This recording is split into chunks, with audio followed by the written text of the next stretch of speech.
Breaking news. Vijayawada bus stand సమీపంలోని ఓ హోటల్లో పోలీసులు తనిఖీలు నిర్వహిస్తూ ఉండగా ఊహించని పరిణామం జరిగింది. ఓ వ్యక్తి పోలీసులపైనే తుపాకీతో కాల్పులు జరిపేందుకు ప్రయత్నించడం నగరంలో సంచలనంగా మారింది. విజయవాడ పోలీసులు, ఈగల్ అధికారులు బస్టాండ్ సమీపంలోని బాలాజీ హోటల్లో కార్టన్ సెర్చ్ నిర్వహిస్తున్నారు. తనిఖీ చేస్తున్న సమయంలో ఓ వ్యక్తి అకస్మాత్తుగా తన వద్ద ఉన్న తుపాకీతో అధికారులపై కాల్పులు జరిపేందుకు ప్రయత్నించాడు. ఈ సమయంలో నిందితుడు ట్రిగ్గర్ నొక్కేటప్పటికీ టెక్నికల్ లోపం కారణంగా బుల్లెట్ ఛాంబర్లోకి రాకపోవడంతో అధికారులు ప్రాణాపాయం నుంచి త్రుటిలో తప్పించుకున్నారు. కాల్పులు విఫలం కావడంతో నిందితుడు అక్కడి నుంచి పారిపోయేందుకు ప్రయత్నించాడు. ఈ క్రమంలో పోలీసులు, ఈగల్ అధికారులు ప్రాణాలకు తెగించి అతన్ని వెంటాడి పట్టుకున్నారు. నిందితుడు తెలంగాణ రాష్ట్రం వరంగల్ జిల్లా నెల్లికుదురు ప్రాంతానికి చెందిన వ్యక్తిగా పోలీసులు గుర్తించారు.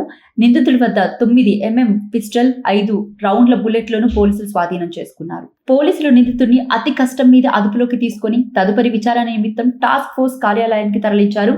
అసలు ఆ వ్యక్తి విజయవాడకు ఎందుకు వచ్చాడు, గన్ ఎలా వచ్చింది, ఎవరైనా హతమార్చేందుకు అతడు కుట్ర పన్నాడా అనే కోణంలో పోలీసులు దర్యాప్తు ముమ్మరం చేశారు. బహిరంగ ప్రదేశంలో, అది కూడా రద్దీగా ఉండే బస్టాండ్ ప్రాంతంలో ఇలాంటి ఘటన జరగడం సామాన్య ప్రజలను తీవ్రంగా భయాందోళనకు గురిచేసింది.